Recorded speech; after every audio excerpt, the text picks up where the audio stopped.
नमस्कार दोस्तों, स्वागत है आपका। जैसा कि मंत्रियों को विभागों का बंटवारा हो चुका है और माननीय संदीप सिंह जी को बेसिक शिक्षा मंत्री बनाया गया है, तो अब हमारा सबसे पहला काम यह है कि हम लोगों को संदीप सिंह जी से मिल करके एडेड जूनियर की वैकेंसी का ज्ञापन दे करके उनको अवगत कराना चाहिए। तो आज हम इस वीडियो में आपको यही बताने वाले हैं कि पद बढ़वाने के लिए हमें क्या क्या एफर्ट करने चाहिए, किस तरह से हमें ज्ञापन देना चाहिए, विधायकों को किस तरह से ज्ञापन देना चाहिए, बेसिक शिक्षा मंत्री को किस तरह से ज्ञापन देना चाहिए। ये सारी चीज़ें हम आज इस वीडियो में डिस्कस करने वाले हैं। हमारे टेलीग्राम के जो साथी हैं वो काफ़ी मेहनत कर रहे हैं पद बढ़ाने के लिए, और उन्हीं की सजेशन के आधार पर और कुछ अपनी एनालिसिस के आधार पर यहाँ पर कुछ पॉइंट निकल के आए हैं जो आप लोगों को ज़रूर से ज़रूर जानना चाहिए। ठीक है, इस वीडियो में मैंने थोड़ा कास्ट को अलग अलग करके केवल सीट बढ़वाने में मदद मिल सके इस उद्देश्य से एनालिसिस किया है, तो आप लोग बुरा मत मानिएगा। ठीक है, तो चलिए सबसे पहले हम एक डाटा एनालिसिस को देख लेते हैं कि क्या सिनेरियो बन रहा है। ठीक है, इस डाटा एनालिसिस में हमने जो सीटों की संख्या हमारी आई है 1504, हम यहाँ पर कैलकुलेशन के लिए 1500 लेकर के चल रहे हैं, उनको हमने कैटेगरी और सब्जेक्ट वाइज अलग अलग कर दिया है। जैसे हम सबको बराबर बराबर मान के लेकर के चलते हैं तो 1500 में जनरल वालों को 750 सीटें मिलेंगी और रिजर्वेशन वालों को भी 750 सीटें मिलेंगी। ठीक है, रिजर्वेशन वालों में हम अलग अलग बांट दें तो ओबीसी का 27% आरक्षण होता है, एससी का 15% होता है और एसटी का 7.5% होता है। तो ओबीसी वालों को 405 सीटें मिलेंगी, एससी वालों को टोटल 225 सीटें मिलेंगी और एसटी वालों को टोटल 113 सीटें मिलेंगी। ये केवल कास्ट वाइज अभी सीटें हमने बांटी हुई हैं। अब हम सब्जेक्ट वाइज भी बटेंगी सीटें। तो जनरल में अगर सब्जेक्ट वाइज बांटेंगे तो प्रत्येक सब्जेक्ट को 150 सीटें मिलेंगी। ठीक है, सॉरी, और अगर ओबीसी वालों की सीटों को हम सब्जेक्ट वाइज बांटेंगे तो प्रत्येक सब्जेक्ट वाले को 81 सीटें मिलेंगी। ठीक है, इसी तरह एससी कैटेगरी में प्रत्येक सब्जेक्ट को 45 सीटें मिलेंगी और एसटी कैटेगरी में प्रत्येक सब्जेक्ट को 22 सीटें मिलेंगी। ठीक है, टोटल जो सीटें होती हैं सबकी प्रत्येक सब्जेक्ट की लगभग वो टोटल सीटें 300 बनेंगी। ठीक है, हिंदी के लिए भी 300 बनेगी, संस्कृत के लिए भी 300 बनेगी, एसएसटी के लिए भी 300 बनेगी और मैथ एंड साइंस के लिए भी 300 बनेगी, क्योंकि हमने प्रत्येक सब्जेक्ट को बराबर बराबर महत्व दिया है। लेकिन जहाँ तक मेरा अनुमान है कि मैथ एंड साइंस की सीटें जो है वो लगभग ज़्यादा आएंगी, वो 500 तक आ सकती है। ठीक है, इस हिसाब से जो बाकी सारे सब्जेक्ट बचते हैं, जो बाकी चारों सब्जेक्ट होते हैं जैसे Hindi, Sanskrit, English and SST, इनके लिए अगर हम बराबर बराबर फिर से बांट देंगे तो इनको केवल 250 सीटें मिलेंगी। ठीक है, 250 सीटें इनको केवल मिलेंगी। ये 250 सीटें टोटल है। हिंदी की ये टोटल सीटें हैं, इसमें सारे कास्ट शामिल हैं। ये इंग्लिश की टोटल सीटें हैं, ये संस्कृत की टोटल सीटें हैं और ये एसएसटी की टोटल सीटें और ये मैथ एंड साइंस की टोटल सीटें हैं। ठीक है, तो अगर हम हिंदी, संस्कृत, इंग्लिश और एसएसटी की बात करें, ठीक है, इन सब की 250 सीटें आ रही हैं सबकी, और सबकी अगर कैटेगरी वाइज बात कर लेते हैं तो इसमें जनरल की 125 सीटें आएंगी। ठीक है, ओबीसी की जो है वो 67 सीटें बचेंगी, एससी की जो है वो 37 सीटें बचेंगी और एसटी की केवल 8 सीटें बचेंगी। इसका मतलब अगर मैथ्स एंड साइंस की सीटों की संख्या ज़्यादा आ गई तो इतनी सीटें बचेंगी प्रत्येक सब्जेक्ट वालों की कैटेगरी वालों के लिए। ठीक है, ये चीज़ें आपको समझ में आ गई होंगी कि कितनी कम सीटें बच रही हैं। अगर बराबर बराबर आती हैं सबकी सीटें तो भी कैटेगरी वालों को केवल प्रत्येक सब्जेक्ट वाइज 81 सीटें मिलेंगी, 45 सीटें मिलेंगी, 22 सीटें मिलेंगी और जनरल वालों को 150 सीटें मिलेंगी। ठीक है, लेकिन अगर मैथ एंड साइंस की सीटों की संख्या बढ़ जाती है तो जो कैटेगरी वालों की सीटों की संख्या है वो और कम हो जाएगी। जनरल वालों को तो 125 मिलेगा। ठीक है, ये इन सब में, इन चारों सब्जेक्ट में जो जनरल वाले हैं उनको 125 सीटें मिलेंगी, ओबीसी वालों को 67, एससी की 37 और एसटी की 8 सीटें मिलेंगी।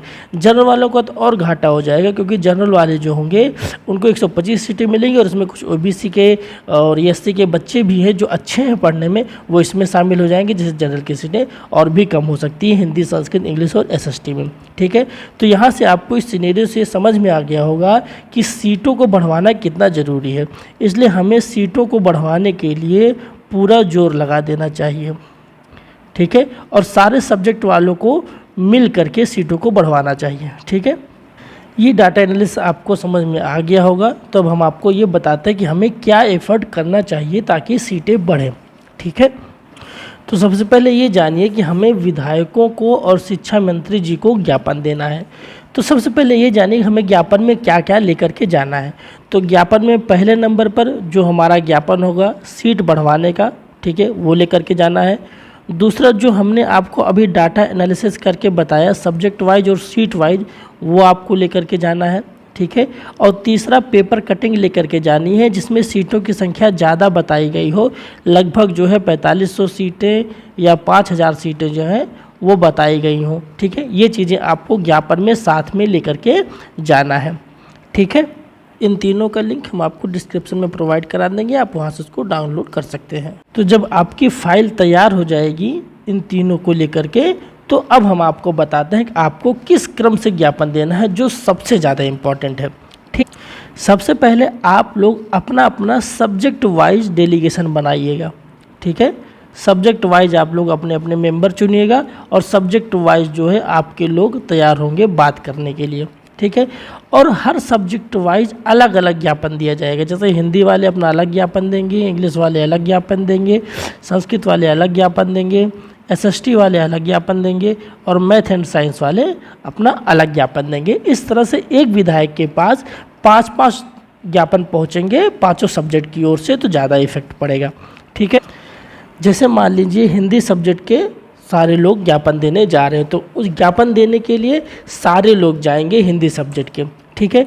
लेकिन वहाँ पर जो डेलीगेशन होगा बात करने के लिए, जैसे मान लीजिए वहाँ जो विधायक है वो जिस कैटेगरी का होगा, ठीक है, उसी कैटेगरी के लोग जो है विधायक से बात करेंगे। जैसे मान लीजिए विधायक जो है वो हमारे संदीप सिंह जी हैं, ठीक है। तो आप जब इनसे मिलेंगे तो सारे लोग हिंदी सब्जेक्ट के सारे लोग जाएंगे, लेकिन वहाँ पे जो डेलीगेशन बात करने वाला होगा उसमें अधिकतर जनरल होंगे, ठीक है।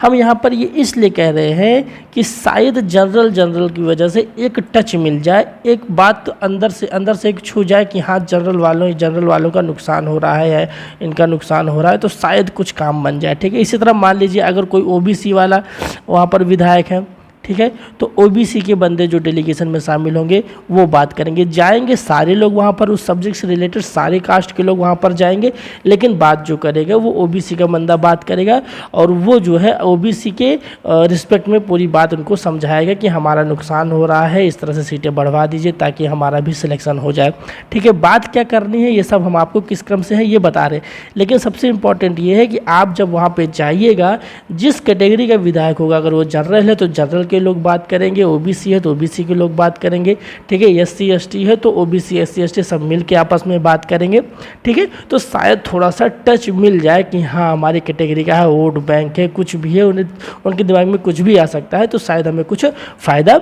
मिल जाए, ठीक है। जब आप सब लोग वहाँ पहुँच जाएंगे तो सबसे पहले आप उनको अपना ज्ञापन दीजिएगा, जो आपने ज्ञापन बनाया हुआ है वो सबसे पहले दीजिएगा। फिर उसके बाद आप उनको अपना जो डाटा एनालिसिस है वो थोड़ा समझाइएगा अपने कैटेगरी वाइज और सब्जेक्ट वाइज। जैसे मान लीजिए आप जनरल के हैं तो आप जनरल वाइज डाटा समझाइए कि सर हमारे लिए केवल 150 सीटें बच रही हैं, उसमें कुछ ओबीसी एससी के बच्चे भी शामिल हो जाएंगे जिनकी अच्छी मेरिट है, तो सर हमारा सिलेक्शन हो पाना मुश्किल, इसलिए सीट बढ़ाने में हेल्प कीजिए, ठीक है, इसलिए सीटों को बढ़वा दीजिए, ठीक है। अगर आप ओबीसी के हैं, ओबीसी का विधायक है, अगर आप ओबीसी कैटेगरी से हैं तो आप ओबीसी वाले बात रखेंगे, डाटा एनालिसिस समझाएंगे कि सर ओबीसी की सीटें 405 आ रही हैं और सब्जेक्ट वाइज बांटेंगे, सबको केवल क्या से सीटें ही मिल रही हैं जिसमें सिलेक्शन हो पाना मुश्किल है, इसलिए सीटों को बढ़वाना बहुत ज़रूरी है, ठीक है। इस तरह से आप वहाँ पर अपनी बातें रखेंगे, ठीक है। तो दूसरे नंबर पे आप डाटा एनालिसिस उन्हें समझाएंगे, ठीक है। फिर तीसरे नंबर पे आप जो पेपर कटिंग लेके गए हैं वो उनको दिखाएंगे कि सीटें बढ़ सकती हैं, सीटें हैं हमारे पास, और महानिदेशक के बयान के बारे में भी उनको बताएंगे कि उन्होंने कहा था कि सीटें हाँ बढ़ सकती हैं, 2500 सीटें और हमारे पास आई हुई हैं, टोटल 5 से 6000 सीटें जो हैं वो बढ़ सकती हैं, ठीक है। ये चीज़ें आप जब उनको बताएंगे तो उनको सारे सॉल्यूशन मिल जाएंगे, उसी वक्त उनके दिमाग में तुम्हारे पक्ष में थोड़ा कुछ ना कुछ चीज़ें चलने लगेंगी, ठीक है। तो इस क्रम से आप लोग विधायकों को और जो हमारे बेसिक शिक्षा मंत्री हैं उनको भी ज्ञापन देंगे, ठीक है। सबसे पहले नंबर पे आप ज्ञापन देंगे, फिर आप उनको डाटा एनालिसिस समझाएंगे कि सीटें किस तरह से कितनी कम पड़ रही हैं कैटेगरी वाइज और सब्जेक्ट वाइज। उसके बाद आप उनको सॉल्यूशन भी देंगे कि सर सीटें उपलब्ध भी हैं, सीटें 5000 से 6000 सीटें उपलब्ध हैं और महानिदेशक ने भी कहा था कि सीटें उपलब्ध हैं और सीटें बढ़ जाएंगी, बढ़ सकती हैं। जब आप उनको ये चीज़ें समझाएंगे तो वो कुछ ना कुछ ज़रूर समझेंगे, ठीक है। चलिए, ये था ज्ञापन देने के बारे में। अब दूसरे पॉइंट पर हम बात करते हैं कि हमें शिक्षा मंत्री जी से मुलाकात करनी चाहिए। ठीक है, विधायक के तौर पर अलीगढ़ के जो लोग हैं सारे सब्जेक्ट वाइज वहाँ पर उनको ज्ञापन देंगे ही, तो उनको विधायक के तौर पर 5 ज्ञापन ऐसे ही मिल जाएंगे, क्योंकि हर सब्जेक्ट के लोग अपना अपना ज्ञापन देने जाएंगे और अपना अपना वहाँ पर चीज़ें बताएंगे, अपनी मजबूरी बताएंगे, अपने सीटों की संख्या बताएंगे, तो शिक्षा मंत्री के दिमाग में वो चीज़ें एक तरह से बैठ जाएंगी। ठीक है, इसके बाद शिक्षा मंत्री जी से सारे सब्जेक्ट के लोग मिल करके, जो सारे सब्जेक्ट के सारे लोग मिल करके मुलाकात करें। ठीक है, और उन्हें अपनी समस्या के बारे में बताएं और सीटों को बढ़वाने के बारे में कहें। ठीक है, इसके साथ ही मुख्यमंत्री से भी मुलाकात का प्लान बनवाएं। अगर मुख्यमंत्री से मुलाकात हो जाए, उनको भी ज्ञापन दें, उनसे भी बात करें। ठीक है, ताकि हमारी बात मुख्यमंत्री तक पहुंच जाए और उस पर कुछ काम भी हो पाए। ठीक है, शिक्षा मंत्री से मुलाकात की कोशिश आप लोग जो है 2 से 3 अप्रैल के बीच में करें, क्योंकि 4 अप्रैल को जब आप इनसे मुलाकात कर लेंगे तो 4 अप्रैल को आपको SCERT पहुंचाना है सारे सब्जेक्ट के लोगों को, ऑल सब्जेक्ट के लोगों को आपको SCERT पहुंचना है। वहां पर अगर 2 तारीख को 3 तारीख को मुलाकात में कोई पॉजिटिव नतीजा नहीं निकलता है तो आप लोग 4 अप्रैल को SCERT पहुंचेंगे, और वैसे भी आप 4 अप्रैल को SCERT पहुंचिए हर हाल में। वहां पे नतीजा निकलने के बाद भी SCERT पहुंचिए और चीज़ों को जारी करवा करके ही लौटिए, ताकि ये भर्ती जल्दी जल्दी पूरी हो और सीटों को बढ़ा करके पूरी हो ये भर्ती। ठीक है, ताकि ज़्यादा से ज़्यादा लोगों की नौकरी लग सके। ठीक है, इसलिए 4 अप्रैल को सारे सब्जेक्ट के लोग, हिंदी, संस्कृत, इंग्लिश, SST और मैथ एंड साइंस, ये सारे लोग जो है 4 अप्रैल को SCERT पहुँचे। ठीक है, इसके अलावा भी कुछ इंपॉर्टेंट पॉइंट है जिन पर डिस्कस करना ज़रूरी है, जो सारे लोगों के दिमाग में बैठना ज़रूरी है।